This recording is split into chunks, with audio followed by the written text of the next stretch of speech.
नमस्कार, live time में आपका स्वागत है और एक बार फिर मैं अनुराग सक्सेना यहाँ जुड़ रहा हूँ नए एक मुद्दे के साथ चर्चा में। आज आपको बता दें कि आज का जो विषय है वो है बढ़ती आपराधिक मानसिकता। जी हाँ, आपको बता दें कि जिस तरीके से लगातार क्राइम रेट बढ़ रहा है, क्राइम होता है, उसके पीछे की जो मानसिकता होती है वो भी बेखौफ होती जा रही है, वो भी बढ़ती जा रही है। छोटी छोटी बातों पर लोग आपराधिक प्रवृत्ति के होते जा रहे हैं। आए दिन की जो घटनाएं हैं उसमें साफ ये नज़र आता है कि कहीं ना कहीं लोगों की जो सोच है, सोचने की जो शक्ति है वो ख़त्म होती जा रही है और ये मानसिकता, जो आपराधिक मानसिकता है, वो हावी होती जा रही है, जिसका एक कारण ये होता है कि क्राइम होता है और क्राइम रेट बढ़ता है। छोटी छोटी चीज़ों पर इस तरीके से क्राइम होते जा रहे हैं।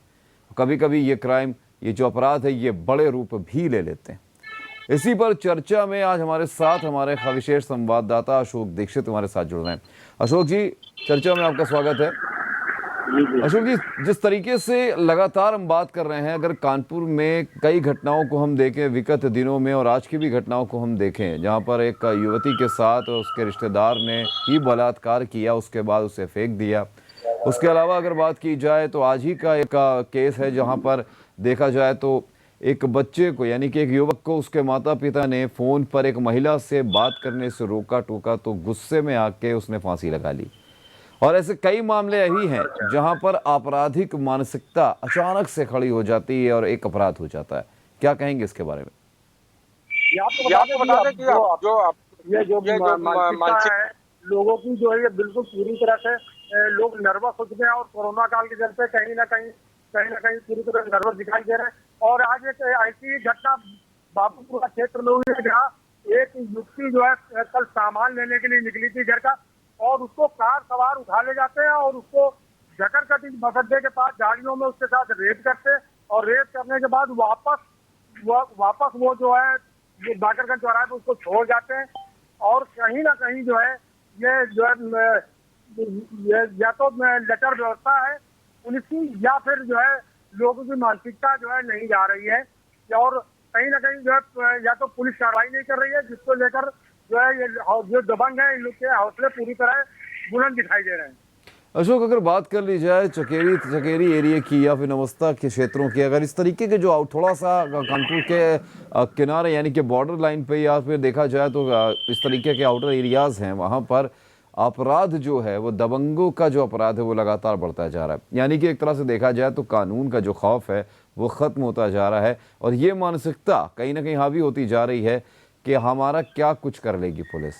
इस मानसिकता के पीछे आप जिस तरीके से कह रहे हैं कि पुलिस की निष्क्रियता सामने आती है, पुलिस कई कार्रवाई नहीं करती, अपना पल्ला झाड़ लेती है, आखिरकार ये जो निष्क्रियता है ये आखिर कब तक चलेगी? और इस तरीके का जो एक माहौल क्रिएट हो रहा है, माहौल जो बन रहा है, उसके पीछे का एक कारण क्या है? आज ही एक पिटवाई नगर थाने में मामला आया जिसको लेकर एक पीड़िता ने जो एक युवक पर आरोप लगाया कि वो साल भर तक हमारे साथ रेप करता रहा है, और जिसको लेकर व्यक्ति ने तहरीर दी है और पुलिस ने उसको गिरफ्तार करके जेल भेज दिया है।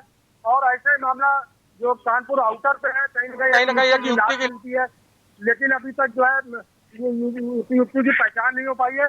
कहीं ना कहीं पुलिस की नजर व्यवस्था को देखते हुए जो है ये जो है इस तरह के अपराधी नहीं पकड़े जा रहे हैं, और घर पर रहते हुए लोग भी जो है कहीं ना कहीं मानसिकता जो है आदमी की जो है देखने को मिल रही है। और लड़कियों से फोन करने को मना लेकर जब परिजनों ने मना किया तो उसने जो है रात में सुसाइड कर लिया। और कहीं ना कहीं जो है इस तरह के मामले कानपुर दक्षिण सहित कानपुर में देखने को मिल रहे हैं। अगर बात की जाए जो बलात्कार का मामला आज सामने आया है, इसी तरीके का अभी विगत दिनों भी एक अशोक मामला सामने आया जहां पर एक युवती के साथ किडनैप करके, उसे अपहरण करके उसका 3 दिनों तक लगातार गैंगरेप किया गया। उसके बाद खेत में उस लड़की के साथ इस तरीके की अपराध को अंजाम दिया गया और बेखौफ तरीके से लगातार 3 दिन तक शोषण किया गया। सबसे बड़ी बात ये उठती है कि आखिरकार ये अपराधी जो हैं इतने बेखौफ क्यों होते जा रहे हैं? क्या कानून का इनके अंदर डर नहीं है, या कानून के अंदर जो लूप होल्स होते हैं ये उसका फ़ायदा उठाना जानते हैं, या फिर देखा जाए तो एक जोश, एक जुनून होता है, एक अजीबोगरीब जुनून होता है जिसकी वजह से ये अपराध हो जाते हैं? कहीं ना कहीं जो है ये पुलिस की लेटर व्यवस्था, उसके बाद जज है और लोगों में जो है जुनून है, और आजकल जो मोबाइल, सबसे बड़ा मोबाइल के चलते जो है यहाँ पर कहीं ना कहीं किस तरह के कांड हो रहे हैं। लोग गूगल ले लीजिए, किसी ले लीजिए, जो चीज देखना चाहे आप देख सकते हैं, जिसको लेकर लोग जो है पूरी तरह जो है, जब देखने के बाद पूरी तरह से जो है लोगों की मानसिकता बदल जाती है। और कहीं ना कहीं जब ये आरोपी पुलिस के द्वारा पकड़े जाते हैं तो सत्ता पक्ष और कई नेता जो पुलिस को दबाव बनाने लगते हैं कि कहीं ना कहीं छोड़िए और छोड़ दीजिए इन लोगों को। इस तरह के मामले कई बार देखने को मिल चुके हैं। अगर बात की जाए तो अशोक, कभी अब याद होगा आपको संजीत का अपहरण और हत्याकांड, उसके बाद उन्नाव में भी इसी तरीके का एक मामला सामने आया था, जहां पर अभी भी देखा जाए तो एसआईटी की जांच चल रही है और संजीत के परिवार के जो पारिवारिक जन हैं वो भी अभी एसआईटी के सामने पेश हुए थे। और उस वक्त की जो अपर्णा गुप्ता हैं वो भी वहां पर पहुंची थी, उन्होंने भी अपने वहां पर अपने पक्ष को रखा था। जिस तरीके से पूरे इस तरीके के प्रकरण होते हैं, इसमें एक चीज़ देखने को ये साफ मिली है कि पुलिस की लापरवाही, पुलिस का जो आला अधिकारी होते हैं जिनके संज्ञान में इस तरह के मामले होते हैं, उनका लचर एक तरीका जो होता है क्रियान्वयन करने का, वो एक अपराध का सबसे बड़ा कारण बन जाता है। और कहीं ना कहीं एक उदाहरण सेट हो जाता है जिसकी वजह से दूसरा एक उसी तरीके से मिलता जुलता अपराध भी हो जाता है। ऐसे में क्या पुलिस की जिम्मेदारी नहीं बनती कि कानून व्यवस्था को सुचारू रूप से बनाए रखने के लिए हर एक केस पर काम करना ज़रूरी है, उसको केस को हाथों हाथ लेते हुए उसको अंजाम तक लाना ज़रूरी है, जिसकी वजह से डर जो है अपराधियों के दिमाग में ये बैठ जाए, या फिर जिनके दिमाग में अगर एक अपराध करने की प्लानिंग चल रही है वो कहीं ना कहीं समाप्त हो। सर, पुलिस को जो दबंग है, जो अपराधी है, उन पर शिकंजा कसना चाहती है, लेकिन कहीं ना कहीं सत्ता पक्ष और नेताओं के दबाव के चलते पुलिस अपना काम नहीं कर पा रही है।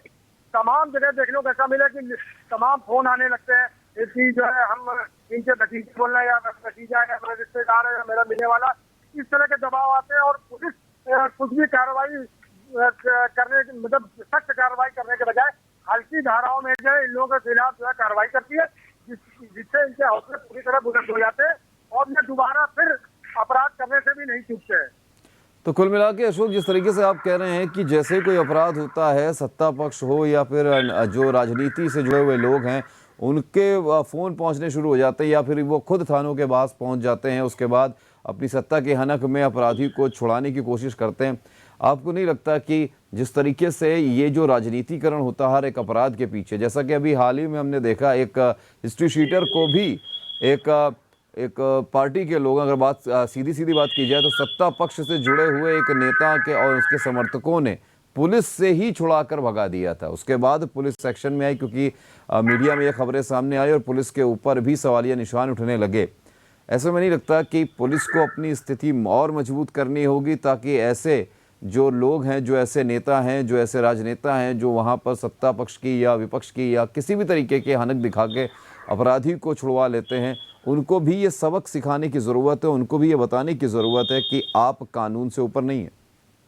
बात करें तो अभी मैं जो भाजपा नेताओं ने जो स्पीकर को छुड़ाया था और मामला दर्ज हुआ था, लेकिन उनकी भी कुछ ना कुछ 2-3 दिन बाद उन लोगों की जमानत हो गई। अभी जो स्पीकर था मनोज सिंह, उसकी भी जमानत अभी 1-2 दिन पहले हो गई है। और जिसको लेकर जो दबंग है या हिस्ट्री टीचर है और अपराधी है, उनके हौसले पूरी तरह बुलंद है। लेकिन कहीं ना कहीं जो है, जब तक नेताओं का हस्तक्षेप पुलिस के विभाग में होगा, इस तरह की घटनाएं अक्सर सामने आती हुई दिखाई देंगी। आप नहीं, बिल्कुल सही कहा आपने। जिस तरह से राजनीतिक एक संरक्षण जो होता है अपराधियों को भी होता है, जिसका एक सबसे जीता जागता उदाहरण हमने देखा था विकास दुबे के रूप में, और विकास दुबे के उस जीते जागते उदाहरण की वजह से ही 8 पुलिसकर्मी शहीद भी हुए थे, क्योंकि कहीं ना कहीं अलग अलग पार्टी जब सत्ता में आई तो राजनीतिकरण हुआ, राजनीतिक संरक्षण विकास दुबे को मिला, लेकिन अंत वही होता है। हर गोली पर जिस तरीके से नाम लिखा होता है वो विकास दुबे के साथ भी वही हुआ था। लेकिन न जाने ऐसे कितने अपराधी हैं, या देखा जाए तो जिस तरीके से राजनीतिक संरक्षण मिलता है, एक आम इंसान को अगर राजनीतिक संरक्षण मिल जाए, अगर पुलिस का डर खत्म हो जाए, खौफ खत्म हो जाए, तो वो अपराधी बन जाता है। एक और सबसे बड़ा कारण आपको नहीं लगता है अशोक कि जिस तरीके से शिक्षा की जो श्रेणी बनती जा रही है, लोग पढ़ाई पूरी करने के बाद, ग्रेजुएशन पूरी करने के बाद जिस तरीके से अपने अपनी ज़िंदगी में खड़ा होना चाहते हैं, एक देखा जाए तो अपनी मुकाम एक हासिल करना चाहते हैं, करियर बनाना चाहते हैं, लेकिन कहीं ना कहीं उनको वो मौका, वो माहौल नहीं मिलता, या उनकी बेरोज़गारी जो है इतनी हावी हो जाती है कि वो अपराध की तरफ, पढ़े लिखे लोग अपराध की तरफ बढ़ जाते हैं। ऐसे में आपको नहीं लगता कि एक जिम्मेदारी समाज के प्रतिष्ठित लोगों की भी होनी चाहिए कि उनकी काउंसलिंग की जाए? ये बात करें तो जो समाज जो है, सामाजिक लोग हैं, सामाजिक संस्थाएं लगातार जो है काम कर रहे हैं, लेकिन कहीं ना कहीं बेरोजगारी सबसे बड़ा कारण अपराध का, जो अपराधियों का है, अपराध की श्रेणी में आता है, वो बेरोजगारी है। और बेरोजगारी के चलते जहाँ दक्षिण क्षेत्र की बात क्या करें, पूरे यूपी में अपराध का इजाफा पूरी तरह बढ़ रहा है, और जिसको लेकर कई ऐसे मामले सामने आए हैं कि कोरोना काल के चलते लोगों की नौकरी छूट गई है और उन्होंने लूटपाट शुरू कर दी है। कई लुटेरे पकड़ गए, उन्होंने इस बात को कबूल किया। कहीं ना कहीं सबसे बड़ा जो है आपराधिक जो अपराध हो रहा है, वो कहीं ना कहीं जो है रोजगार के चलते जो नौजवान युवा है वो करने को मजबूर हो रहे हैं। बिल्कुल सही कहा आपने। और जिस तरीके से ये अपराध का सबसे बड़ा कारण बेरोजगारी होती है, लेकिन अशोक, एक चीज़ और भी देखने वाली होगी। जिस तरीके से अभी बीते दिनों में एसआईटी ने बात की जाए, माफ़ कीजिएगा, एसटीएफ ने अलकायदा के जो एक मॉड्यूल है उसको भी उखाड़ के फेंका, यानी कि सामने उसको भी ले आए, गिरफ्तार हुए, कई आतंकवादी गिरफ्तार हुए, उनके तार जो हैं कानपुर से भी जुड़े। और ऐसे लोगों के नाम भी सामने आए हैं कि जो शायद 6 इंजीनियर भी है, सूत्रों के मुताबिक 6 इंजीनियर अभी तक गायब हैं। तो ये भी हो सकता है कि ऐसे पढ़े लिखे लोग जो बेरोज़गार हैं, जिनके ऊपर एक जिम्मेदारी है परिवार की, और उनको देखा जाए कहीं से कोई सहायता नहीं मिल रही है नौकरी को लेकर भी, जो एक तरह से अपना असंतोष जाहिर कर चुके हैं, समाज के प्रति उदासीन हो चुके हैं, ऐसे लोग सॉफ्ट टारगेट बन जाते हैं अपराधी किस्म के लोगों के, और ख़ास तौर से हमारे देश के दुश्मन जो आतंकवादी हैं उनके। बात करें तो ये इस तरह के मामले भी सामने आए हैं। आप बात करें तो हीरा मनपुरा, बेटनगंज, और जो कहा जाता है जहाँ पर मचरिया जो है, वहाँ भी एक मुस्लिम समुदाय लगभग लाखों की संख्या में मुस्लिम रह रहा है। कहीं ना कहीं जो है ये बेरोजगारी कारण है, जो बेरोजगारी को लेकर जो है ये युवा जो है अपराध की तरफ जा रहे हैं, और कहीं ना कहीं इनको जो है बाहर से फंडिंग भी की जा रही है, जिसके चलते इनके पास पैसा आ रहा है, और ये जो है जो अपनी जो रोजमर्रा की जो है चीजों को ये पूरा कर रहे हैं। तो अशोक, ये जिस तरीके से अपराध का ग्राफ बढ़ता जा रहा है, छोटी छोटी बातों में लोग अपराध की तरफ मुड़ जाते हैं। कहीं अब देखा जाए तो इधर कुछ विगत दिनों में माहौल एक ऐसा भी बना है जहाँ पे पड़ोसी की लड़ाई में, झगड़े में गोली तक चल गई, हत्याएं तक हुई हैं। आखिरकार ये किस तरीके का समाज बनता जा रहा है, इसको लेकर के क्या जन जागरूकता की ज़रूरत नहीं लगती आपको कि एक जिम्मेदारी जो है समाज के जो प्रतिष्ठित लोग हैं उनको सामने आना पड़ेगा, जो एनजीओज़ हैं उनको सामने आना पड़ेगा, और पुलिस की सबसे बड़ी जो भूमिका होती है वो पुलिस की होती है कि कानून का जो पालन होता है वो कराने की कोशिश पुलिस को करनी चाहिए। पुलिस की बात करें तो पुलिस लगातार सामाजिक संगठनों को लेकर तमाम बैठकें करती है, लोगों को बुलाती है और कहती है आप अपने अपने क्षेत्रों में जो भी समस्याएं वो हमको आकर बताएं, सूचित करें, हम उसका समाधान करेंगे। लेकिन कहीं ना कहीं जो है ये बेरोजगारी ही और लोगों का जो है कारण बन रही है कि पड़ोसी को जो है मार रहा है। और जिसको लेकर कल एक ऐसा ही मामला हुआ कि कर्रई में एक पड़ोसी ने दूसरे पड़ोसी को चापा से मार दिया, जिससे वो गंभीर रूप से घायल हो गया था, और पुलिस ने तुरंत जो है जो आरोपी युवक था उसको गिरफ्तार कर लिया। कहीं ना कहीं जो है ये मामले इस तरह के दक्षिण क्षेत्र में बराबर आ रहे हैं, लेकिन कहीं ना जो पुलिस जो है कार्रवाई करती है, लेकिन फिर भी जो ये मामले बिल्कुल कम होने का नाम नहीं ले रहे हैं। अशोक, देखा जाए तो जो मामले हैं वो लगातार सिर्फ दक्षिण क्षेत्र की बात ही नहीं है, पूरे कानपुर में ऐसा नज़ारा आपको देखने को मिलेगा। ऐसे एक मामला मेरे संज्ञान में भी है जहाँ पर देखा जाए पुलिस जो है वो कई बार ऐसा भी होता है कि अपराध छोटा दिखता ज़रूर है, शुरुआत उसकी छोटे रूप से होती है, लेकिन वो कब एक बड़ा रूप ले लेगी, कब एक बड़ा आपराधिक रूप ले लेगी, ये कोई नहीं कह सकता। अब छोटी सी बात आपको बताता हूँ कि एक छोटा सा उदाहरण है। एक पड़ोसी का मामला ही है जहाँ पर सिर्फ और सिर्फ महज बेवजह कब्जा करने की कोशिश लोग करते हैं पड़ोसियों के घर पर। पड़ोसियों के देखा जाए तो बुजुर्ग परिवार हैं, तो माता पिता बुजुर्ग हैं, बेटा बाहर पढ़ाई कर रहा है या नौकरी कर रहा है। ऐसे में सरसैया घाट का ये मामला है जहाँ पर जो पड़ोस के लोग हैं वो कब्जा करना चाहते हैं उनके घर पर और दीवार बनाना चाहते हैं। ऐसे में पुलिस जो है, कोतवाली पुलिस जो है, वो कहीं ना कहीं एक सुस्त रवैया अपनाती है। कई बार ये मामला देखा जाए तो विगत वर्षों में देखा जाए तो हमारे जो डीआईजी एसएसपी रहे हैं डॉक्टर प्रतेंद्र सिंह, उनके संज्ञान में इस तरह का मामला रहा, मुकदमा कोर्ट में चल रहा है। बावजूद उसके डर कानून का इतना खत्म हो चुका है कि वो पड़ोसी लगातार बुजुर्ग को परेशान करने के लिए देखा जाए तो वहाँ पर दबंगई दिखाने की कोशिश करता है। और आखिरकार कोतवाली पुलिस क्या करती है? कोतवाली पुलिस दोनों पक्षों को लाती है, सुलह समझौता करवा देती है और उसके बाद उनको जाने देती है। अब आप सब समझ सकते हैं अशोक यहाँ पर कि जिस तरीके से ये मामला है पूरा, जब कोर्ट में मुकदमा चल रहा है, कोर्ट में केस चल रहा है, तो फिर पुलिस को संज्ञान में लेते हुए ये मामले में ये तफ्तीश ये करनी चाहिए कि जो दबंग किस्म का व्यक्ति है, जो जबरन कब्जा करने की कोशिश कर रहा है, जबरन दीवार खड़ी करने की कोशिश कर रहा है, ऐसे लोगों पर सख्त कार्रवाई नहीं करनी चाहिए क्या? क्योंकि इस तरीके के छोटे छोटे जो प्रकरण होते हैं वो एक बहुत बड़ा रूप कब ले लेंगे ये कोई नहीं जानता।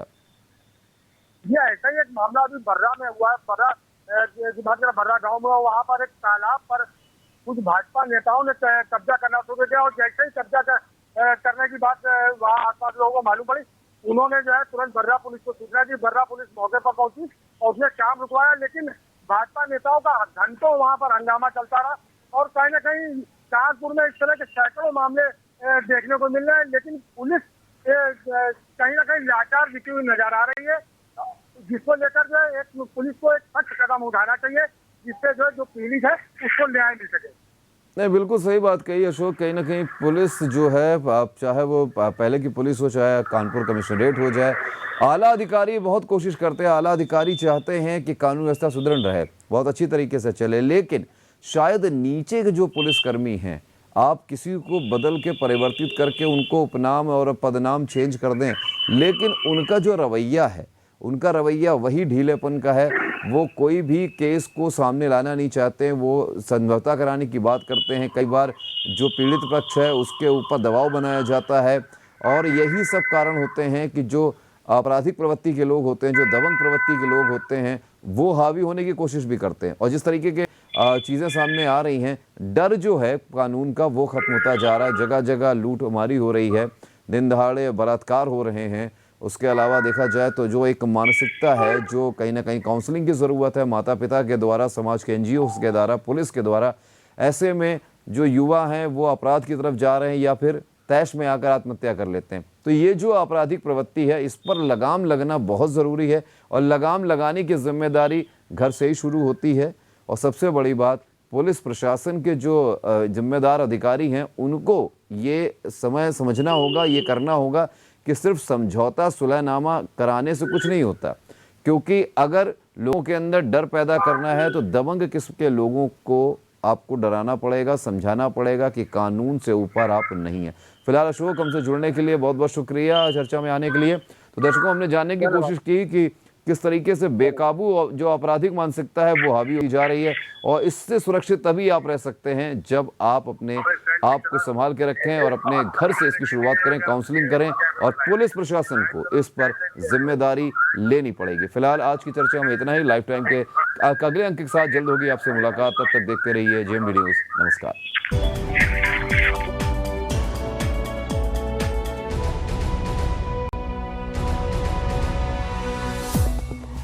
यूपी मतलब दबंग लोग। अबे भैया जी की गाड़ी कौन रोका? पावर की देख जकड़, पैसों की देख अकड़, छोटी सी बात पर आस्ते ने ऊपर चढ़ जाती है। यूपी वाले दम दिखाने का मौका नहीं छोड़ते। अब चाहे वो पावर का दम हो, पैसों का दम हो, या फिर अच्छाई का। भैया को बोलना पड़ेगा।